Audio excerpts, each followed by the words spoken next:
Bon, alors, j'espère que vous allez ouvrir tout grand vos oreilles, hein, et que ce que je vais vous dire, vous pourrez en parler à vos parents. Ça fera un lien avec moi, vos parents, par vous, grâce à vous. Quand la guerre a éclaté, la guerre, vous avez tous entendu parler, peut-être pas, en 1938, en 1939, la France a déclaré la guerre à l'Allemagne. On pensait en sortir vainqueur, malheureusement, ça a été le contraire qui est arrivé.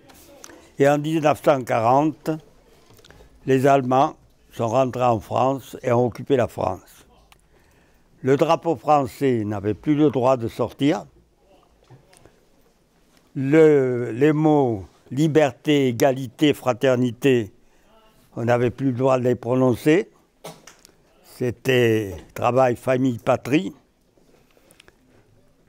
Et on n'avait plus le droit même de dire le mot liberté. Parce que liberté, c'était une provocation qu'on faisait aux Allemands quand on parlait de liberté.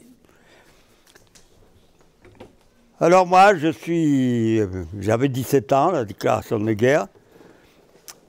La première chose que j'ai fait, en juin 40, ça a été de reproduire le discours, l'appel du général de Gaulle, parce que le général de Gaulle avait lancé un appel de la radio Londres. Il n'y avait pas beaucoup de gens qui avaient la TSF, on appelait la TSF, aujourd'hui on l'appelle la radio. Et cet appel avait été lancé d'une radio anglaise, dont très peu de gens avaient pu entendre cet appel. Et moi, par chance, j'ai connu cet appel, mais 15 jours après qu'il ait été lancé, par un camarade de chantier qui avait reçu une lettre d'un camarade de Marseille, où dans cette lettre, il y avait le discours de l'appel du général de Gaulle, parce qu'il y avait un journal marseillais qui avait publié cet appel. Ce sont simplement ceux qui étaient abonnés au journal qui ont pu l'avoir, parce que la police est arrivée et a pris tous ces journaux-là et les a brûlés. Et c'est comme ça que j'ai eu cet appel. Et j'ai pensé que c'était très intéressant. Le général de Gaulle, personne ne le connaissait pratiquement. Mais pour moi, c'était intéressant de savoir qu'un général français prenait une position nette, c'est-à-dire la résistance. Donc je suis allé chercher 2 camarades d'école et on a passé une nuit à reproduire ce discours, cet appel sur des pages de cahiers. Et qu'au petit matin, on est allé distribuer dans le pays. C'est un petit village, c'est pas un petit village, mais une petite ville. J'habite Souillac, c'est un village du Lot. Mais on a pensé, on en a distribué à peu près 60. C'était pas beaucoup. Mais on était sûr que par le bouche à oreille, celui qui l'aurait reçu en parlerait à son voisin en parlerait à un autre, et que ça ferait tache d'huile. Et voilà, ça a été le premier acte de résistance, alors que je n'appartenais à aucun réseau. J'étais un peu trop jeune pour entrer dans un réseau. Et ça a été mon premier acte. Après, on est venu me trouver souvent, des camarades, mais beaucoup plus vieux que moi, pour distribuer des tracts qui appelaient à la résistance ou des journaux clandestins. Et puis un jour, j'ai dit à un camarade qui me prenait toujours chaque fois qu'il y avait une grande distribution, je lui ai dit, mais moi aussi je voudrais rentrer dans un réseau de la résistance. Et je suis donc rentré dans un réseau de la résistance. J'avais 19 ans. Et ce réseau de la résistance, je continuais à faire la distribution de tracts et de journaux clandestins. Et un jour, je suis convoqué à la gendarmerie.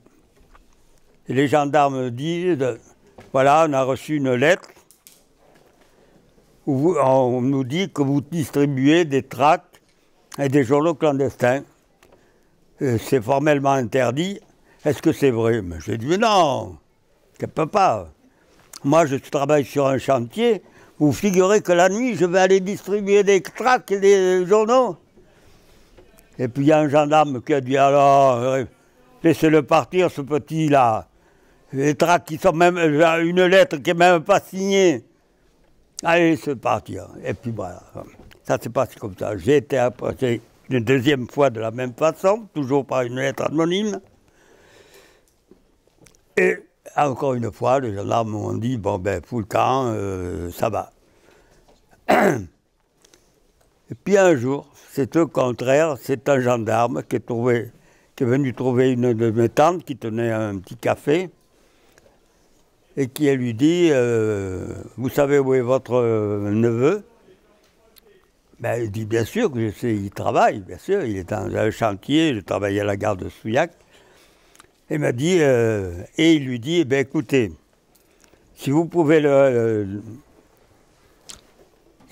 envoyer quelqu'un, faites-le vite, parce qu'il va être arrêté, et cette fois-ci, il y a un dossier qui est venu de la préfecture de Lot, et cette fois-ci, il n'a aucune chance de s'en sortir. Il y a un gendarme qui vient me dire ça, alors que les gendarmes, théoriquement, ils auraient dû m'arrêter. Et voilà, il y avait des bons gendarmes patriotes.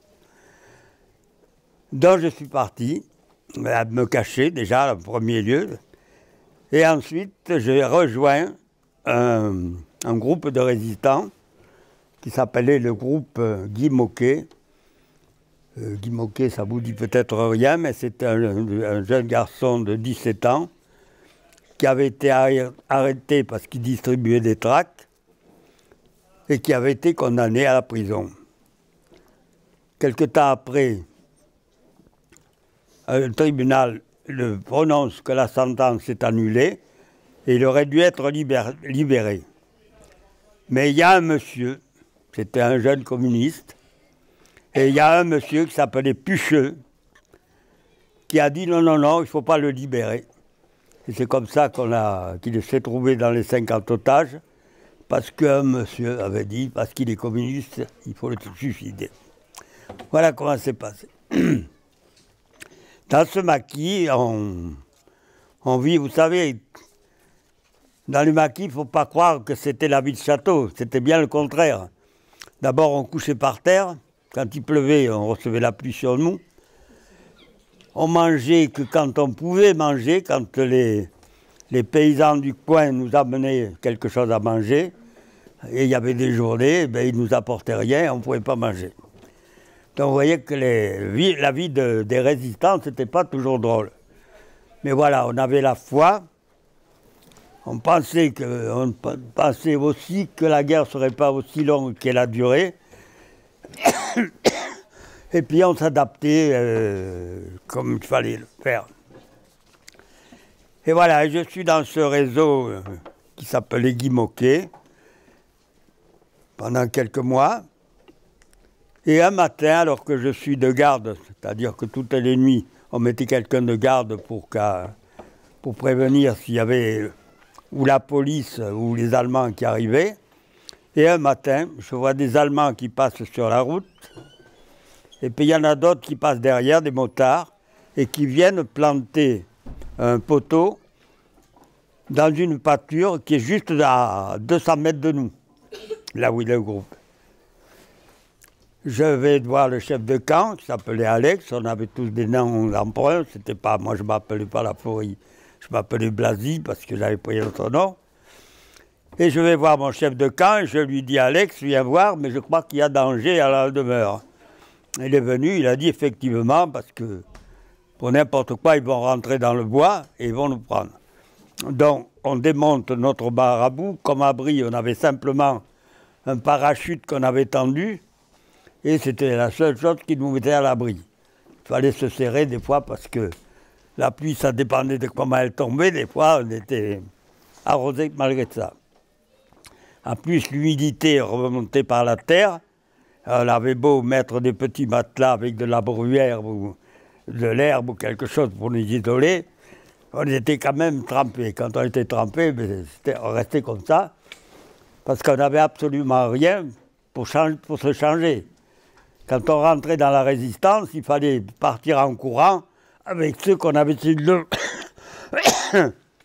C'était pas question d'aller chercher une valise à la maison pour pouvoir mettre du linge de rechange. Non, on partait comme on était. Donc voilà comment ça s'est passé. Et puis alors, notre camarade Alex voit ça, il dit effectivement, oui c'est dangereux parce que puisqu'ils ont planté un piquet là, ça veut dire qu'ils vont venir se reposer dans la pâture qui est à côté de nous. Donc d'isolation du camp, il nous dit vous essayez de vous mettre par petits groupes de manière à passer entre les filets s'il y a filet il y a, et on donne une autre adresse pour se retrouver, un autre bois pour se retrouver. Et au moment où moi je vais partir, Alex me dit à moi et puis à mon camarade Renard, Renard c'était pas son nom, c'était son nom de résistant, et il dit et vous, je voudrais que vous partiez dans le Lot pour créer un camp. Pourquoi? Parce qu'il y avait beaucoup de jeunes qui voulaient rentrer dans la résistance, qui refusaient de partir pour le service du travail obligatoire. Tout ça, c'est compliqué un peu, parce qu'ils n'en ont jamais entendu parler. Donc, ils ne veulent pas partir travailler en Allemagne. Et s'ils ne veulent pas partir en Allemagne, ils n'ont pas le choix, il faut qu'ils se cachent ou qu'ils rejoignent la résistance. Donc on nous dit, vous redescendez dans votre département du Lot, ça se passait en Corrèze, vous redescendez dans le département du Lot et vous essayez de trouver un endroit pour faire une structure d'accueil. On connaissait, puisque c'était notre département, on savait où on pouvait créer un camp, mais nous voilà partis. Alors on suivait une petite rivière qui était un affluent de la Dordogne, et par cette petite rivière, on arrivait à la Dordogne, après on suivait la Dordogne, et on arrivait à l'endroit où on pouvait faire une structure d'accueil. On couche le bord le 14 juillet, on couche sur le bord de petits ruisseaux, on avait déjà fait une trentaine de kilomètres à pied, et puis on dit, bon, on va se reposer un peu, et demain on en fera un peu plus. Et le lendemain, au moment où je me réveille, moi je me réveille toujours de bonne heure, donc, et je n'osais pas réveiller mes copains, mais mon camarade Renard, lui, a dit si, il faut les réveiller, puis préparer le départ. Et avant de partir, je dis à mon camarade Renard, il avait un nom Renard parce que c'est vrai qu'il était un peu fouineur, et puis qu'il connaissait vite, il s'orientait plus facilement que moi. Alors je lui dis, Renard, tu devrais partir un petit peu à l'avant, aller voir s'il n'y a pas de danger, parce qu'il fallait sortir de ce petit chemin de rive, là, de cette rivière, monter sur un pont et traverser ce pont, et après on pouvait reprendre le petit chemin de rive. Donc il y va, et il revient, ça a mis peut-être 5 minutes, le temps qu'il fasse l'aller-retour, et puis il dit non, on peut y aller, il n'y a pas de danger. On était 4. Le temps qu'on remette nos vestes, ou je ne sais pas ce qu'on a remis exactement, je ne me rappelle pas, mais ça a mis peut-être 5 minutes, le temps de partir. Et quand on est arrivé sur ce pont, qu'on a monté la pente pour être sur ce pont pour redescendre de l'autre côté, il y avait 3 quarts de GMR qui étaient arrivés. De GMR, groupe mobile de réserve. C'était une police qui avait été créée par le gouvernement de Vichy, qui était uniquement faite pour la chasse aux résistants. Donc on sort de là, évidemment ils nous ont menacés de nous tirer dessus, et donc on était obligés de nous rendre. On aurait pu dire qu'on était des promeneurs, mais ils ne nous auraient pas cru. Pour la bonne raison, c'est qu'on avait des armes. Moi, j'avais un vieux revolver à barillet qui était rouillé complètement. Il n'y avait pas de munitions. Mais c'était quand même, quand on avait ce revolver dans la main, Ça faisait un peu peur, parce que c'était pas marqué dessus qu'il ne marchait pas, hein, ou qu'il n'y avait pas de balles. Il y en avait un autre qui avait un fusil gras. C'était un fusil qui datait de la guerre de 14. Je ne sais même pas s'il ne datait pas de la guerre de 70 d'ailleurs. C'était un fusil, quand on mettait la baïonnette, on aurait pu s'en servir de canne à pêche tellement qu'il était long. Donc on ne pouvait pas dire qu'on était des promeneurs, donc ils nous ont sauté dessus, bien sûr. Et ils nous ont amenés à leur casernement, tout fiers d'avoir réussi à arrêter 4 résistants. Vous vous rendez compte? Ils allaient être félicités par leur chef. Alors on nous amène à leur caserne. Eux ont été félicités. Nous, on nous a donné à manger. C'était déjà pas mal. Et après, on nous a fermés dans une pièce, presque toute l'après-midi. Et dans la soirée, on nous a amenés, nous a mis dans une voiture cellulaire, et on nous a amenés à la prison de Tulle. Cette prison de Tulle, c'était une toute petite prison qui devait avoir 300 ans d'existence parce qu'il n'y avait plus de peinture sur les murs. C'était encore des lits avec des lames d'acier, des rubans d'acier. Il y avait des paillasses, mais les paillasses, elles avaient tellement servi. Une paillasse, vous savez ce que c'est une paillasse? Non. Alors je vais vous le dire. C'est un grand sac de jute, comme les sacs de pommes de terre, dans lequel on met de la paille, et on dort là-dessus, et on dort très bien. Hein. Mais il faut qu'il y ait vraiment de la paille. Tandis que c'est pour nous, ces paillasses avaient tellement servi que la paille était devenue poussière. Et donc, quand la paillasse qui aurait dû être gonflée, elle était complètement plate, parce que la paille avait disparu, c'était de la poussière. Donc, on sentait les ressorts du lit, évidemment, dans les reins. En plus, il y avait beaucoup de parasites dedans, des puces, des punaises, en fait, tout ce qu'on peut s'imaginer, tellement bien qu'on avait des cloques le lendemain, un peu partout, parce que ces bestioles nous avaient mordus.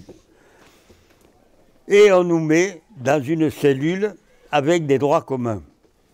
Les droits communs, ce sont des gens qui ont volé, qui ont escroqué, ça peut aller jusqu'à tuer.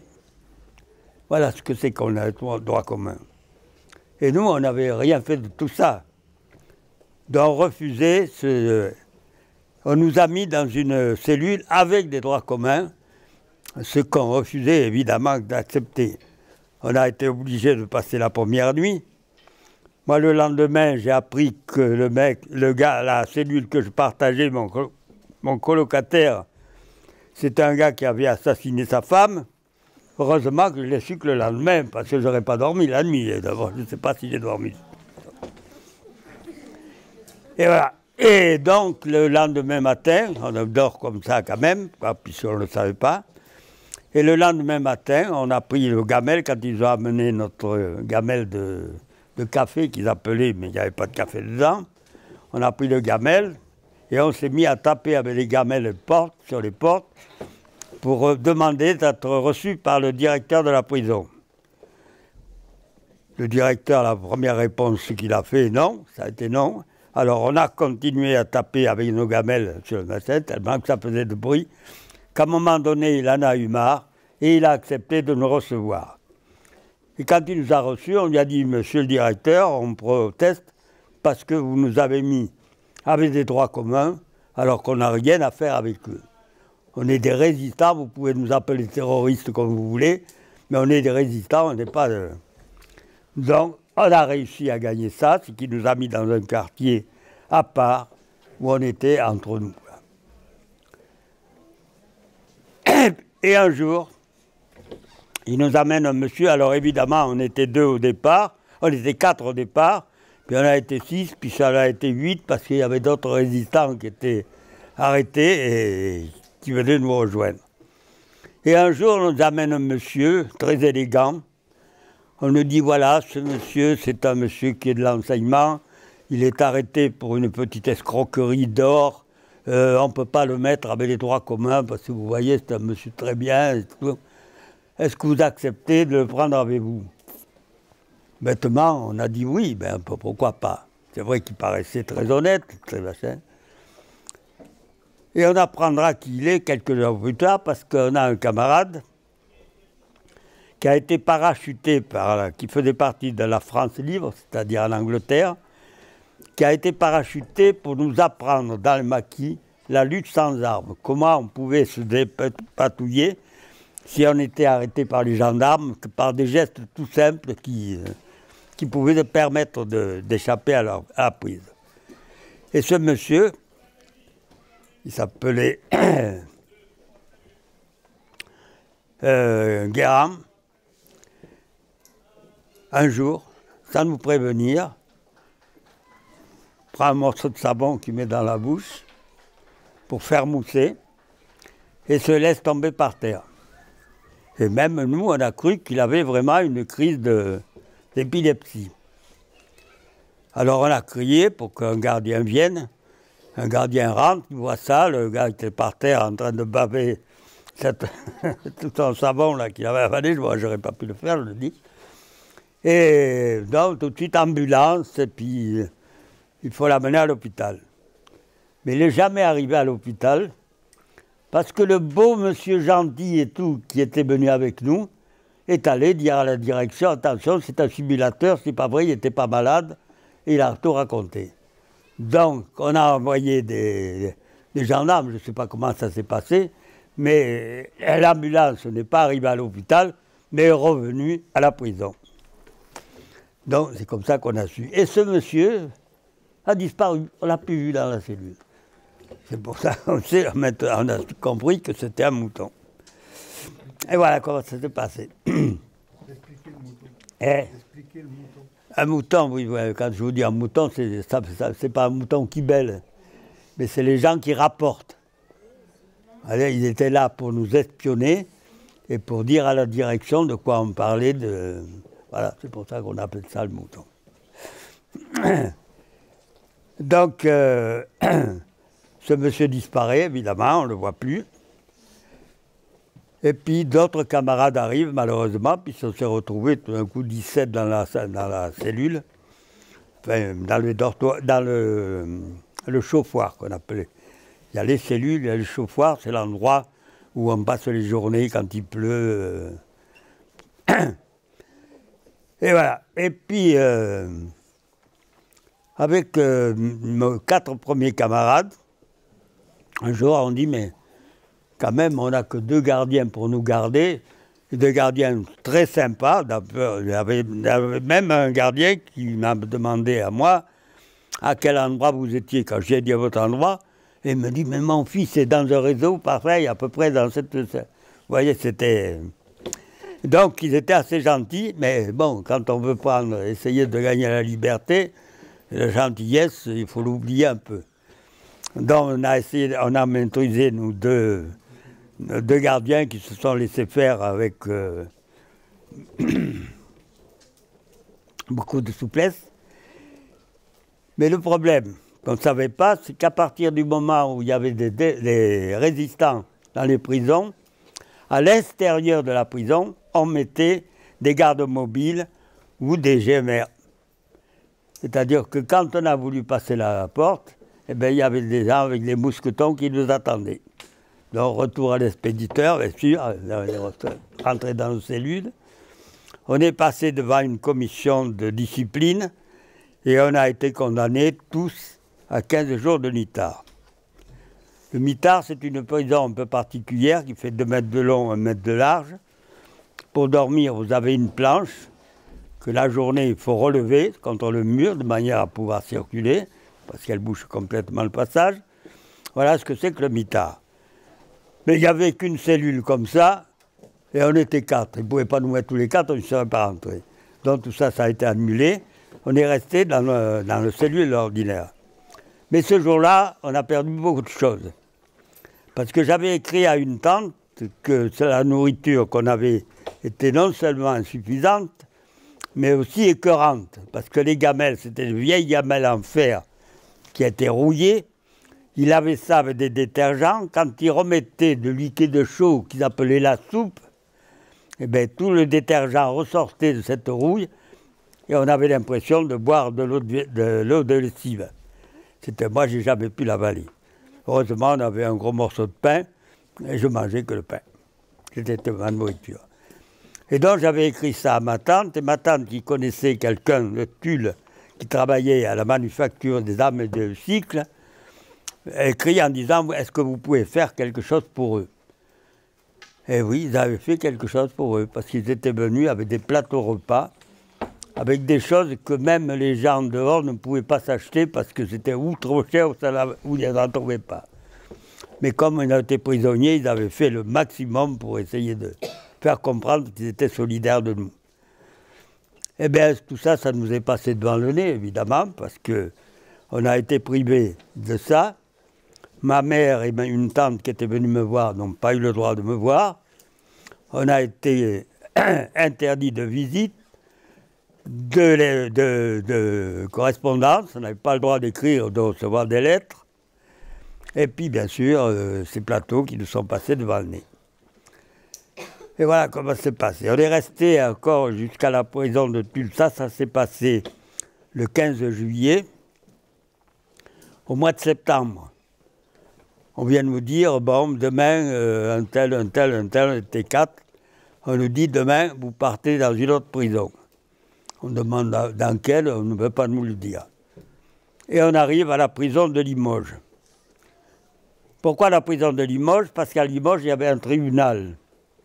Et dans ce tribunal, il y avait une section spéciale qui était la seule à juger tous les cas de terrorisme, ce qu'on appelait le terrorisme pour le gouvernement. Nous, on dit résistance, mais ce n'est pas la même chose. Donc, on passe devant ce tribunal avec mon copain Renard. On prend 5 ans de travaux forcés. Il y en a un qu'on fait libérer parce qu'on dit qu'il a été, qu'on l'a avec nous, mais en otage, ce qui est faux totalement, c'est lui qui a voulu nous suivre. Parce qu'on avait fait une descente dans les chantiers de jeunesse, ça aussi c'est oublié pour beaucoup de monde, parce que ça existait que dans cette petite partie de la France. On avait fait une descendance pour trouver de l'habillement qui soit propre à la vie qu'on menait dans les bois, quoi. Parce qu'il y en avait qui étaient arrivés en bras de chemise, ils n'avaient rien d'autre. Donc, ce gars-là, on a dit qu'il était... C'est lui qui avait voulu nous suivre parce qu'il avait peur des représailles qu'il aurait par son chef de camp. Donc, il avait voulu nous suivre. Mais nous, on a dit que c'était notre otage pour qu'il soit libéré. Quand je dis qu'il était jeune, il avait mon âge. Enfin, moi. Et donc, il a été libéré. Il y avait un arabe qui était avec nous aussi, pas un arabe, un marocain, enfin un arabe marocain, qui était avec nous. Et lui, on ne sait pas ce qui s'est passé. Il était au tribunal pour attendre, comme nous, la sentence. Les gendarmes sont arrivés, on ne l'a jamais revu. Alors, on ne sait pas ce qu'il est devenu. Quand on a appris qu'on était condamné à 5 ans de travaux forcés, on s'est levé, on s'est mis à chanter la Marseillaise. J'avais ma mère et une tante qui était sur les bancs pour écouter le jugement, qui se sont mis à chanter aussi. On a reçu des coups de crosse, nous, mais ma mère aussi a reçu des coups de crosse, ma mère et ma tante, parce qu'elle chantait. Donc, après ça, on nous a ramenés à la prison de Limoges, où on est resté jusqu'au 13 octobre. Le 13 octobre, on nous dit, bon, demain, vous changez de prison encore une fois.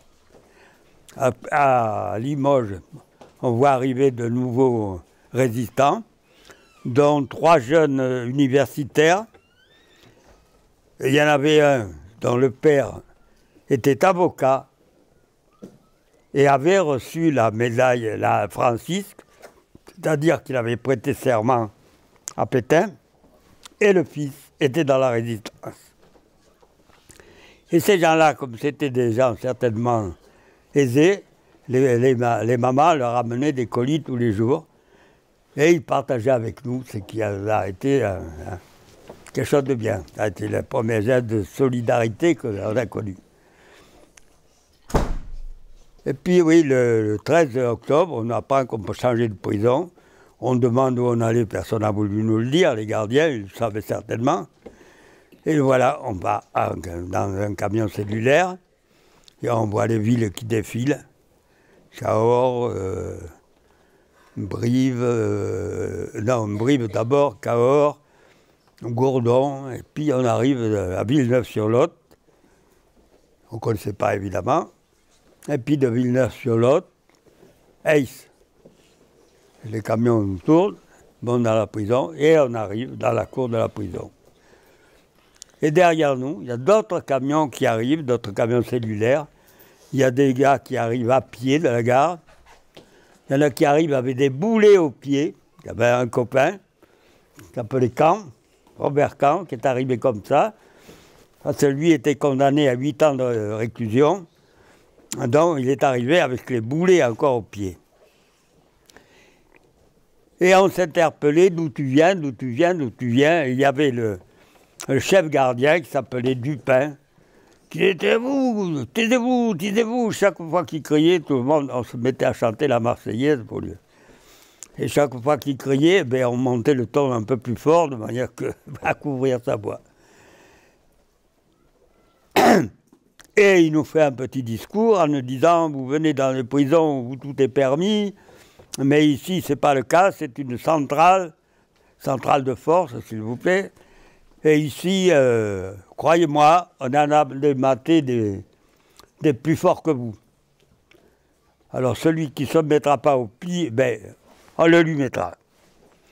Et voilà. Et on nous distribue, on va passer la douche. On nous repasse, on a un peu les cheveux longs, mais on avait les cheveux quand même un peu plus longs qu'à l'ordinaire. On est rasé.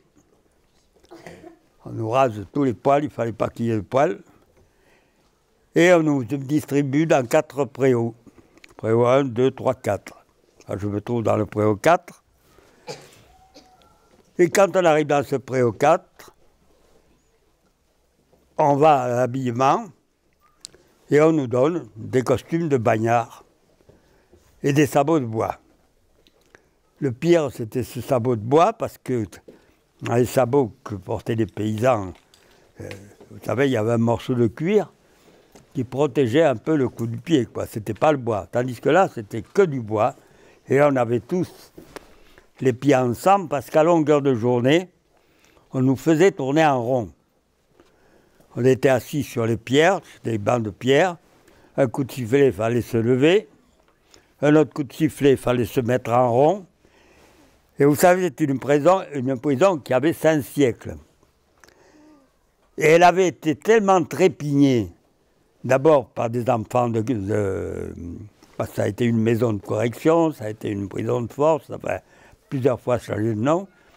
Ça avait été tellement trépigné par les prisonniers que le pavé était usé, que le cercle était formé dans les pavés. Donc il fallait se mettre en rond, un coup de sifflet, il fallait marcher, il y avait un gardien qui criait gauche, droite, et on tournait, un coup de sifflet, il fallait partir dans l'autre sens, et puis toutes les demi-heures, on avait droit à se reposer. Et croyez-moi, c'était pas plaisant de faire ça tous les jours. Et puis un jour, il y a le gardien qui était toujours avec nous, qui me dit, bon, ce soir, je vous amène à la chapelle. La chapelle, c'est un des plus grands bâtiments de la centrale. C'était là où il y avait les offices le dimanche, avec un prêtre catholique qui venait, et puis un pasteur protestant qui venait faire la messe pour les gens qui croyaient. Et donc on nous dit, ce soir, on vous a réunis tous à la chapelle. On demande pourquoi, on nous dit, c'est le directeur qui veut vous voir.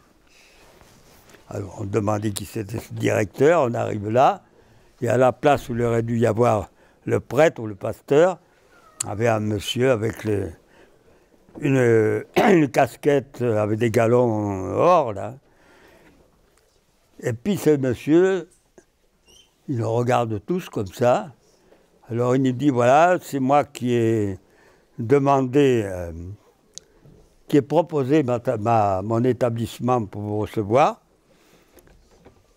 Et donc vous êtes là, tout ce que je souhaite, c'est que vous soyez disciplinés. Et puis il me regarde comme ça, on avait tout, comme on était rasé de près pratiquement, on avait tout le crâne qui luisait un peu sous les lumières de la chapelle. Et il se tourne vers le gardien-chef Dupin et lui dit « Mais monsieur Dupin, pourquoi ces gens-là ont été rasés ?» Et ce monsieur Dupin, qui était un collaborateur bon cru, dit « Mais monsieur le directeur, c'est le régime de la centrale, de toutes les centrales. » Et le directeur dit quelque chose qui nous a fait plaisir. Il a dit « Mais monsieur Dupin, nous avons l'habitude ici d'avoir des voleurs, des escrocs, des criminels. Mais ces gens-là, ils n'ont rien fait de tout ça. Ils ne sont pas condamnés pour ça. Vous auriez pu en tenir compte. » Alors, vous savez, ça nous a fait plaisir quand même qu'un directeur de centrale reconnaisse qu'on n'était pas des bandits, quoi. Et donc, il dit, je suis sûr que vous avez des questions à nous poser, évidemment, que tous on avait des questions à poser. Et la première, c'était de quitter nos sabots, tellement que ça nous blessait. Et il dit, écoutez, il nous appelait messieurs, c'était la première fois depuis 5 mois que j'étais en prison, que j'entendais le mot messieurs dit par un directeur de prison. Hein. Et il nous dit, voilà ce que je vous propose. Pour rentrer dans vos réfectoires ou dans vos dortoirs ou dans vos cours, vous nommez un représentant, un délégué, appelez-le comme vous voulez, et je suis prêt à les recevoir et voir avec eux ce qu'on peut faire pour améliorer votre sort. Vous savez, c'est la première fois qu'on entendait quelque chose comme ça dans une prison, je crois. Donc, évidemment, on a demandé, la première chose qu'on a demandé, c'est de quitter nos sabots de bois et de remettre nos chaussures de ville, ce qui a été autorisé.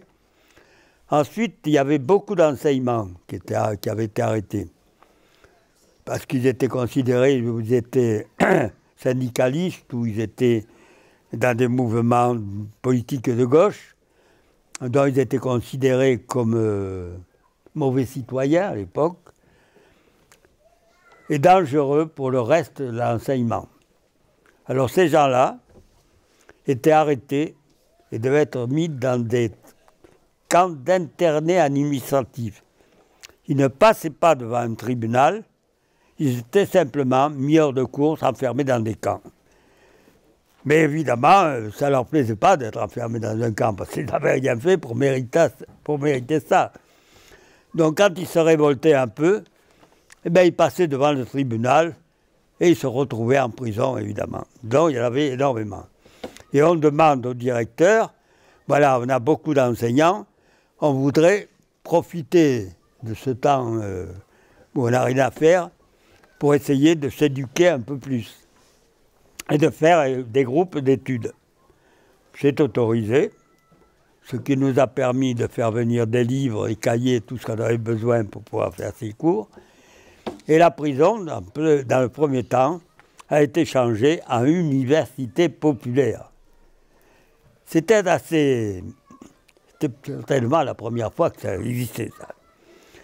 Et c'était un peu drôle, parce qu'il y avait des gens qui n'auraient jamais dû se côtoyer. Il y avait des riches, il y avait des pauvres, il y avait des petits industriels, il y avait des médecins, il y avait des pharmaciens. Toutes les personnes, toute la société était représentée dans cette prison. Avec des idées bien différentes, il y avait des idées un peu droitistes, des autres des idées de gauche. Eh bien, on avait fait une unité. Notre problème, c'était la défense de la France. Et à partir de ce moment-là, il n'y avait plus de différence politique, il n'y avait plus de... C'était notre objectif et tout le monde l'a suivi. Et voilà comment... Alors, il y avait des gens qui... On a demandé, parce qu'il y avait tous les services officiels, c'est-à-dire la cuisine, l'hôpital, les ateliers, étaient tenus encore par des droits communs, c'est-à-dire qu'ils étaient à proximité de nous. On a demandé au directeur, tous ces métiers-là, on est capable de les faire, donc s'il vous plaît, envoyez les droits communs dans le camp de Carrère et nous, on prend des places. Et voilà comment c'était devenu un peu la prison de bassin qu'on a appelée. On avait des camarades qui faisaient un journal, il y avait un journal qui paraissait tous les jours, pas tous les jours, mais une fois par semaine. Évidemment, il n'y avait pas de 1200 journaux, mais il y en avait un par dortoir. Et le soir, il y avait un camarade qui lisait le journal. Il y avait des gardiens qui nous apportaient des informations de l'extérieur, sur les fronts particulièrement. Et donc, il y avait un copain qui nous racontait aussi tout ce qui se passait sur les divers fronts. Donc, c'était... Et on avait fini par appeler la centrale d'Aix la République d'Aix. Parce qu'à l'intérieur de la prison, on faisait tout ce qui était interdit à l'extérieur. Vous voyez, il y avait des journaux qui avaient été supprimés. Il fallait que tout soit basé, c'était les Allemands qui faisaient la loi, qui dictaient la loi plutôt. Et donc, même si nous étions dans une zone libre, on subissait les lois allemandes. Et voilà comment on est resté pendant. Et puis parmi nous, il y avait aussi un monsieur qui avait été colonel en Espagne, dans les comment on appelait ça déjà, ouais, voilà, les brigades internationales, qui avait été colonel de là. Il y avait quelques sous-officiers, et ces messieurs ont formé un commandement, quoi. Et les 1200 hommes, qui étaient des prisonniers, sont devenus des soldats. Et nous avons composé un bataillon qui a été homologué, c'était le bataillon d'Aix, composé de 1200 hommes. Évidemment, tout ça, ça ne plaisait pas au directeur, lui, il ne disait rien, il me laissait faire ce qu'on faisait. Un jour, arrive à la centrale 160 internés administratifs. Je vous en ai parlé, des gens qui ne sont pas jugés, qui sont...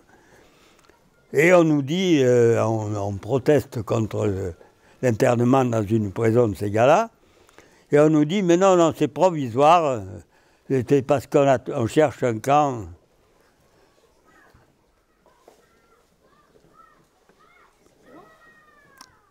Parce qu'on cherche un camp pour les maîtres, qui ne sont pas là pour longtemps, mais... et donc, ils arrivent là. On prend des rapports avec eux, on nous met... on crée un grand bâtiment, on en fait le cinquième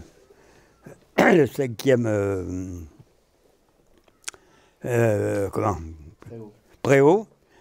Et voilà. Et puis on a des rapports constants avec eux, parce qu'eux aussi ont un délégué qui les défend.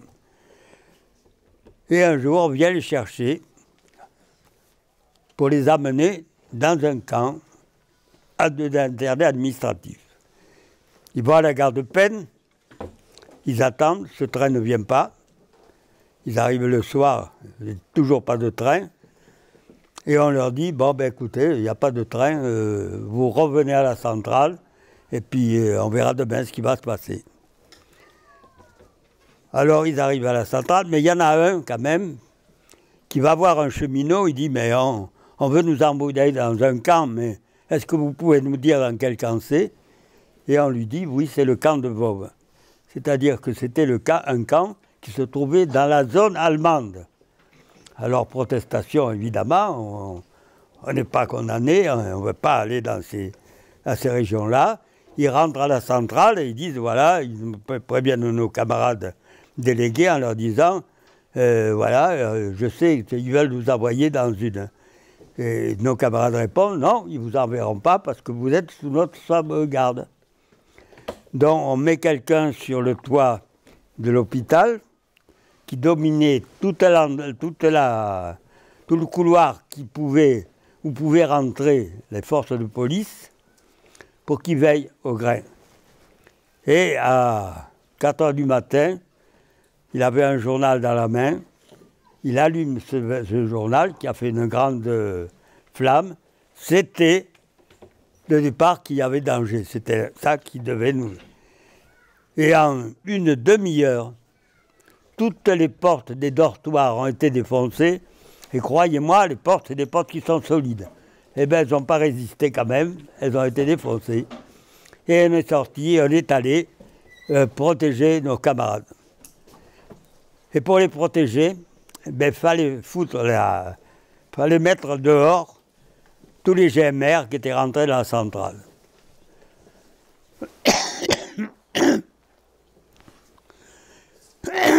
C'est ce que... Attendez une minute, je bois un coup, ça redessoule.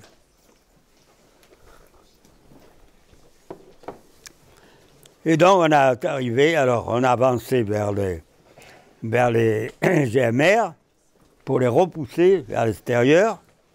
On était à 3,2 mètres et il y avait un représentant du gouvernement français qui était en train de crier « Mais tirez, tirez !» Mais aucun n'osait tirer. D'abord, il y avait un commandant avec eux. Il n'y avait que lui qui pouvait donner l'ordre, de toute façon.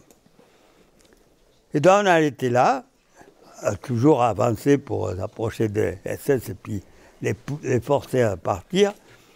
Et puis, il y a un camarade du 3e rang qui sort, qui va se mettre devant le général, le capitaine des GMR, qui se met au garde à vous devant lui, qui le porte par son nom, et qui lui dit, même mon capitaine, il y a 6 mois, on était ensemble en train de pour chasser les nazis. Moi, je n'ai pas changé, mais vous êtes venus de leur côté. Ça a jeté un froid, tous les GMR, tous les policiers se regardaient entre eux, mais qu'est-ce que c'est que ça? Finalement, on a gagné. Tous les GMR sont sortis de la prison. Donc, c'était une victoire militaire. Avant, on avait eu une autre victoire. Par un gardien, on apprend qu'il y avait un jeune gamin qui avait 17 ans, qui était parmi les pupilles. Les pupilles dans une prison, c'est des jeunes qui sont condamnés, mais qui ont moins de 20 ans. Mais lui, il n'était pas condamné du tout. Son père avait été fusillé par les Allemands, à Clermont-Ferrand, et lui avait été mis là. Et on dit au directeur, ce garçon n'a pas figuré parmi les délinquants de moins de 20 ans, on veut qu'il soit avec nous. Il a refusé, on a occupé les dortoirs, et on a dit au directeur, on sortira de là que quand ce jeune homme sera avec nous. Et on a tenu pendant 4 heures, et au bout de 4 heures, eh bien, le directeur a appelé un gardien et a dit allez chercher ce jeune homme qui était venu parmi nous. C'était la deuxième victoire. Et voilà, et de victoire à victoire, eh bien, on avait fait la centrale de Dess, je dis une république.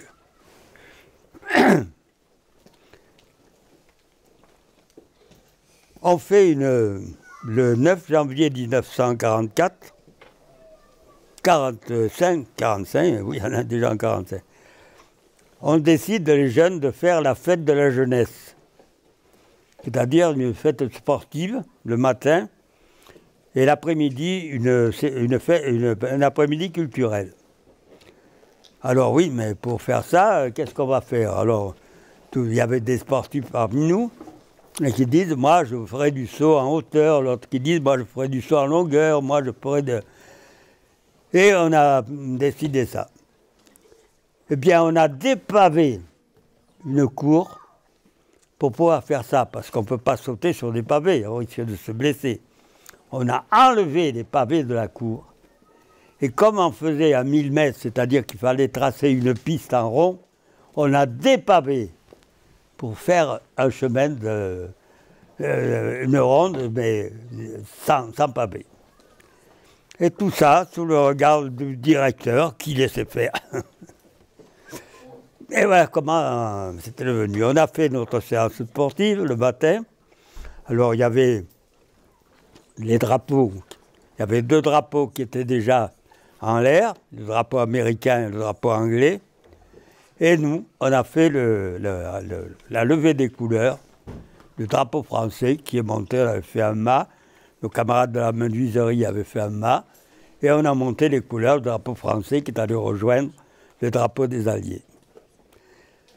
Pour que nos vieux camarades puissent regarder nos exploits, on avait descendu les chalits des Chambrés et on avait fait des tribunes. Au-dessus des tribunes, il y avait le portrait du général de Gaulle, il y avait des slogans patriotiques, enfin, ce qui était interdit, tout ce qui était interdit a été fait. Et dans le jour J, on avait fait rentrer un clairon pour que le lever de couleurs se fasse réglementairement comme ça se fait dans l'armée.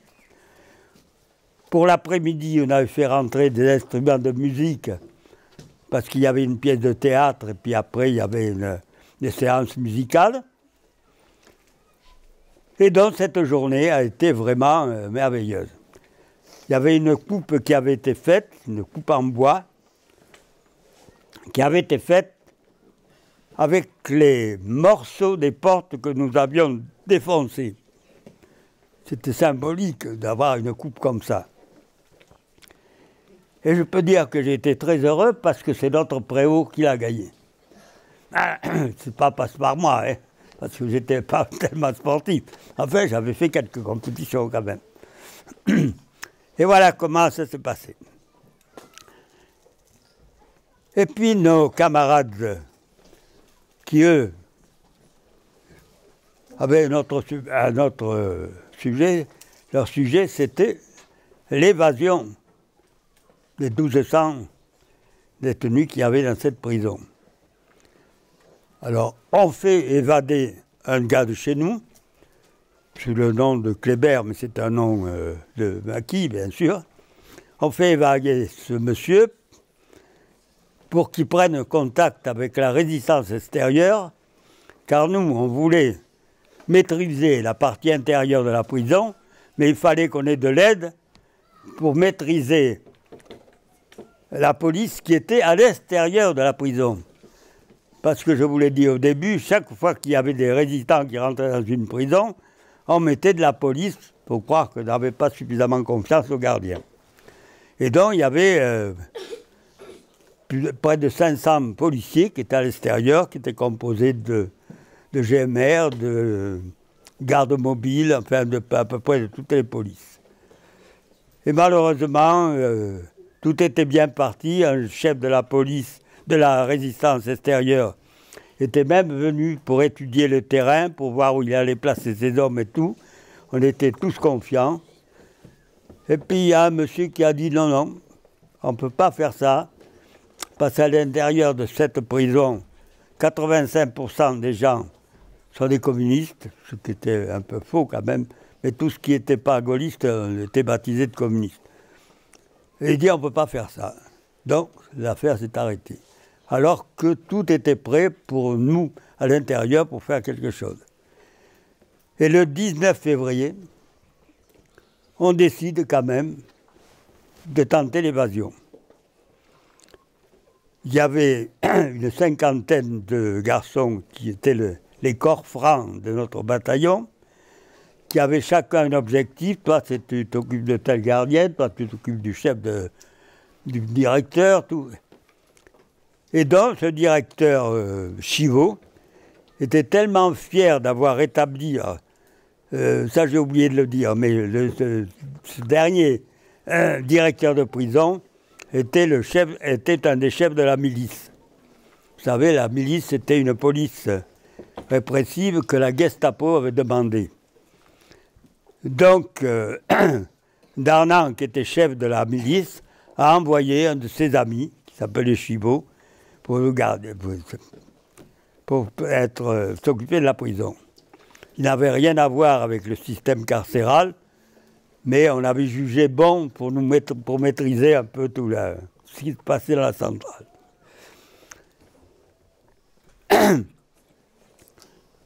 Donc on décide. Alors M. Chivot était tellement content d'avoir établi une discipline, pas tout à fait celle d'avant, mais il avait doublé les miradors. Dans les miradors, ce n'était plus des gardiens, mais c'était des miliciens.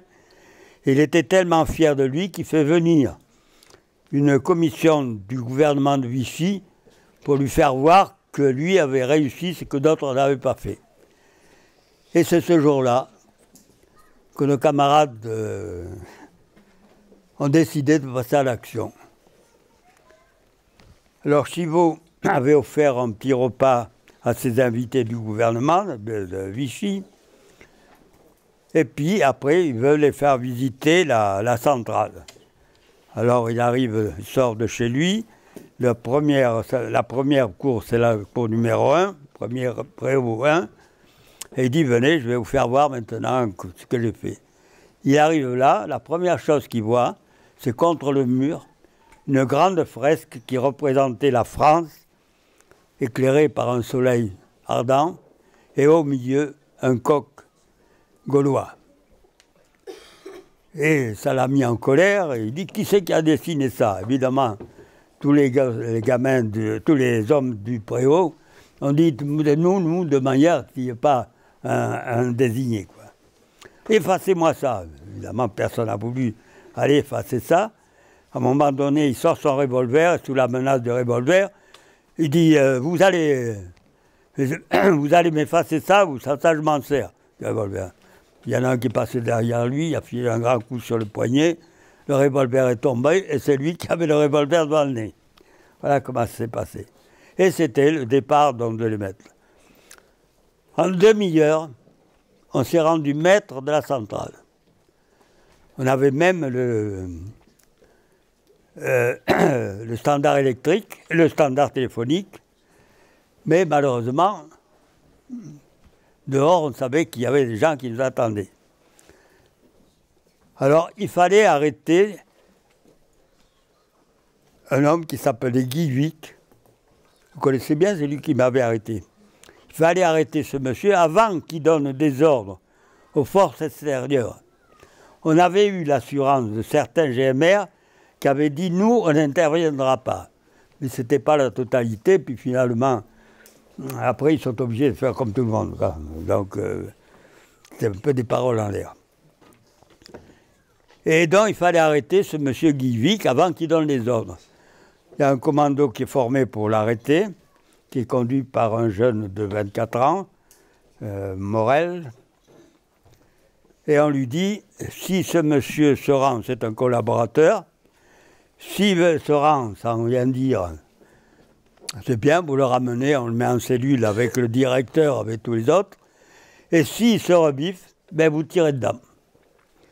On lui donne une mitraillette, les mitraillettes Sten, les petites mitraillettes qui étaient parachutées par les Anglais. Et on lui dit, surtout n'hésite pas, tu tires dedans. C'est la liberté de 1200 bonhommes contre un collabo, le poids. Donc ils s'en vont comme ça. Et à ce moment, au moment où ils arrivent pas loin du bureau de ce monsieur-là, de Guy, il y a une corvée de paillasses qui vient du camp de Carrère, à côté, de droit commun, quoi, qui vient chercher des paillasses. Et ces gens-là, quand ils voient un gars avec une mitraillette, eh ben, ils crient comme un voleur, tellement bien que Guy Vic vient pour voir ce qui se passe. Et puis voilà, ils tombent nez à nez avec nos camarades, là, dans le gars avec sa mitraillette. Alors ils lui font les sommations, il lui dit allez, tout le directeur, tout le personnel de la centrale est arrêté, on ne vous fera pas de mal, on vous demande simplement de nous suivre. Il refuse évidemment, et notre camarade le met en joue avec sa mitraillette, appuie sur la gâchette, et le coup n'est pas parti. Donc il a pu aller, la mitraillette était enrayée, elle était inutilisable. Donc il a pu aller dans son bureau, appuyer sur un bouton qui donne l'alerte sur tous les miradors, et à partir de là, ben, de tous les miradors, c'était les miliciens qui tiraient. il y avait notre camarade qui était le colonel, qui lui essaye de sortir. Il demande à un gardien qui avait quelques galons de plus, mais c'était notre copain, André Dumas. Il lui dit, André, fais ouvrir cette porte qu'on ne veut pas nous ouvrir. Alors Dumas se présente à la porte, et puis comme c'était un galonné, on ouvre la porte. Notre camarade s'infiltre pour aller attaquer le patron de la police, là. Manque de peau, ils étaient déjà installés, il y avait déjà une mitrailleuse installée, et il a reçu une balle dans le genou. Donc, plus de chef, le chef était sur un brancard. Et on a essayé de batailler comme ça jusqu'à quelques heures pour trouver une sortie. Moi, on me demande d'aller vers là où on recevait la famille. Et on me dit, il y a une porte qui donne directement sur l'extérieur. On va voir si la voie est libre. J'y vais, heureusement, j'avais un vieux camarade avec moi. Et au moment où j'allais rentrer, j'allais ouvrir la porte pour passer, lui me fait reculer, m'appelle par derrière, comme ça, il me tire derrière, mais il m'était fou. Il trouve un bout de bois par terre, il met son béret dessus, et il passe simplement son béret, le béret a été criblé de balles. Il m'a dit, tu vois ce qui t'attendait si t'étais passé? Et à 17 ans, on n'a peur de rien, à 20 ans, on n'a peur de rien. Et voilà, donc on savait que ce passage était aussi condamné, c'était plus la peine. Alors on va attaquer une porte. Une porte par où rentrer, c'était la seule porte où pouvait rentrer la police dans le camp, dans la prison. On va attaquer cette porte qui a été murée, parce que c'est une porte en fer, mais ce nouveau directeur Chivot l'a fait murer, comme toutes les portes de communication d'une cour à l'autre ont été murées. Et cette porte était murée. Mais comme c'était muré depuis une dizaine de jours, on disait que ça va être facile à faire tomber ces pierres. Non, ils avaient dû faire ça avec du ciment prompt, c'est-à-dire que c'était bien sec, il aurait pu y arriver. Et en plus, il y avait un mirador juste au-dessus de cette porte. Et on a eu énormément de blessés, on a eu 47 blessés. Parce que chaque fois qu'ils approchaient de ce mur pour le démonter, eh bien, les autres nous envoyaient des grenades. À un moment donné, il y a nos camarades espagnols, ils disent, écoutez, attendez, parce que moi j'ai écouté, ils lancent les grenades aussitôt découpillées, alors qu'il y a 30 secondes au moins. Alors on peut prendre et les relancer. Il y a un camarade qui s'appelle Louis Olagne, qui a voulu essayer. Alors il avait une paillasse sur le dos pour éviter les éclats. Cette grenade arrive sur lui, il veut l'attraper pour la relancer, et elle a éclaté à ce moment-là.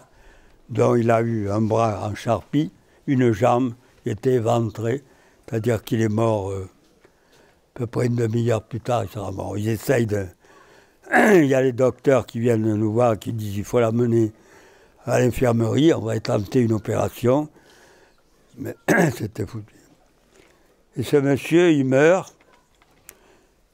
Déjà, en premier, quand on se penche sur lui pour le prendre, il a dit, mais non, non, pas moi, le mur. Il voulait qu'on attaque le mur, pas qu'on s'occupe de lui. On l'amène quand même à l'hôpital pour le faire opérer. Malheureusement, il meurt à l'hôpital quelques minutes plus tard. Et ses derniers mots ont été « Pour la France, je meurs ». C'est vrai qu'il était mort pour la France, comme malheureusement tous les meurent. Voilà, alors, quand on a vu ça, que tout espoir était perdu, comme on avait le standard téléphonique, on téléphone à la sous-préfecture du Lot-et-Garonne en disant, voilà, on va être obligé de se rendre, on va déposer les armes, mais on voudrait avoir la certitude qu'il n'y aura pas de représailles. On nous a promis tout ce qu'on a voulu. On téléphone à la préfecture, le préfet nous dit pareil, non, mais déposez les armes, il n'y aura pas de représailles. On va chercher le directeur de la prison, Chivot, et on l'amène au téléphone, et on lui dit Chivot, vous allez parler. Et on apprend, à ce moment-là, qu'il y avait une division d'Allemands, de SS, qui faisait partie de la... comment on appelle ça, qui était là sur la centrale, qui avait installé les canons et qui était prêt à bombarder la centrale. Et s'il n'a pas bombardé, c'est parce qu'il était marié avec une Allemande qui avait été un personnage important dans la jeunesse hitlérienne. Et on pense que c'est elle qui est intervenue en disant « mais si vous bombardez, mon mari est dessous, c'était lui aussi qui va prendre les bombes ». Donc ils nous ont donné un quart d'heure de plus pour déposer les armes. De toute façon, on avait des armes, on n'avait plus de munitions. Et donc, on a été obligé de cesser le combat. Chivot, qu'on avait amené là, téléphone à l'extérieur, en disant, voilà, c'est moi Chivot, vous connaissez ma voix, je vais sortir. J'ai donné ma parole d'officier qu'il n'y aurait pas de représailles. Ces messieurs se sont comportés en soldats, ils ont été corrects, donc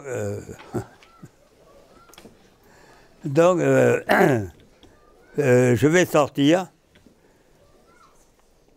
Ne tirez surtout pas, évidemment qu'il n'allait pas se faire tuer au moment où il sortait. Et voilà comment ça s'est terminé.